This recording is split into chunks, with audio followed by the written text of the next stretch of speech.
اللہ الرحمن الرحیم۔ السلام علیکم۔ پچھلے پارٹ 30 میں ہم نے سنا تھا کرونا وائرس سے مطابق رکھنے والا خواب۔ اب آگے آج ہم 2 خواب سنیں گے۔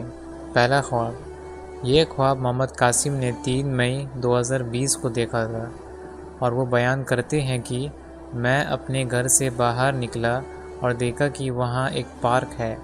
پھر دیکھا کہ ایک بڑی عمارت تعمیر کے مراحل میں ہے اور تقریباً مکمل ہونے والی ہے، اور وہاں ایک بڑا سا ہال جیسے کمرہ تھا جس میں کافی سارے بستر تھے۔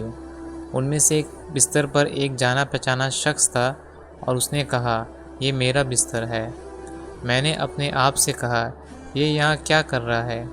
اس نے کہا، اگر کوئی اور یہاں رہنا چاہتا ہے تو وہ باقی بستروں پر قبضہ کر سکتا ہے۔ میں اس ہال جیسے کمرے کے ایک کونے میں گیا اور دیکھا کہ میرے بائیں ہاتھ پر ایک پارک تھا۔ وہاں ایک اور شخص آیا جو بھی پہچانا لگ رہا تھا۔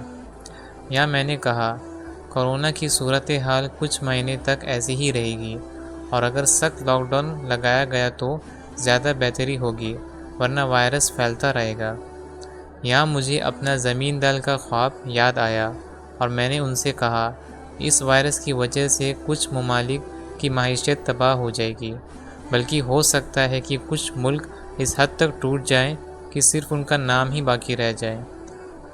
اور یہاں مجھے زمین دل کے اس خواب کا وہ حصہ یاد آیا جہاں کاروباری عمارتیں گرنا شروع ہو گئی تھی۔ پھر میرے ذہن میں پاکستان کا خیال آیا، لیکن میں نے کچھ نہیں کہا، اس ڈر سے کہ کہیں یہ سچ نہ ہو جائے۔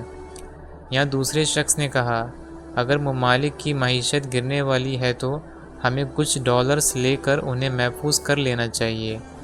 میں نے ان سے کہا، نہیں، میری رائے یہ ہے کہ ہمیں سونا خرید کر اسے سنبھال لینا چاہیے، کیونکہ یہ کسی بھی ملک میں قبول کیا جائے گا۔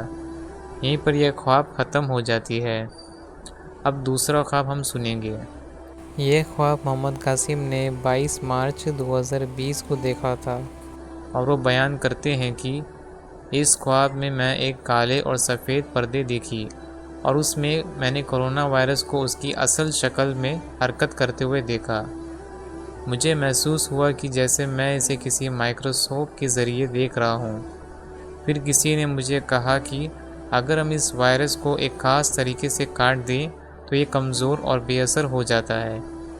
اس شخص نے میرے سامنے اس وائرس کو ایک مقرر جگہ سے کاٹا اور کہا، اب اگر ہم اس کمزور اور بے اثر وائرس کو انسانی جسم میں ڈال دیں تو یہ جسم کو کسی قسم کا نقصان نہیں پہنچائے گا، اور جسم کا امیون سسٹم اس کمزور وائرس کو ختم کر دے گا، اور اس وائرس سے متعلق معلومات امیون سسٹم میں رجسٹر ہو جائے گی۔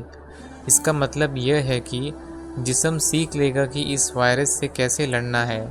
اب اگر اصل وائرس انسانی جسم میں داخل ہوتا ہے تو امیون سسٹم اسے پہچان لے گا اور اس کے منفی اثرات کو ختم کر دے گا، اور جسم کو کوئی نقصان نہیں ہوگا۔ اس کے بعد میں نے کہا کہ یہ کنسیپٹ عام لوگوں کے لیے سمجھنا مشکل ہو سکتا ہے، لیکن اگر میں اسے کسی میڈیکل پروفیشنل جیسے کہ ڈاکٹر، میڈیکل سائنٹسٹ یا وائرولوجسٹ کو سمجھاؤں تو وہ اسے آسانی سے سمجھ جائیں گے۔ یہیں پر یہ خواب ختم ہوتی ہے، اور یہ پارٹ 13 بھی۔ انشاءاللہ اگلے پارٹ 32 میں ہم سنیں گے کہ اسلام کے 3 عظیم قلعے ہوں گے، ان میں سے 2 دجال کے ہاتھوں تباہ کر دیے جائیں گے والا خواب۔ جزاکم اللہ خیر۔ السلام علیکم ورحمۃ اللہ وبرکاتہ۔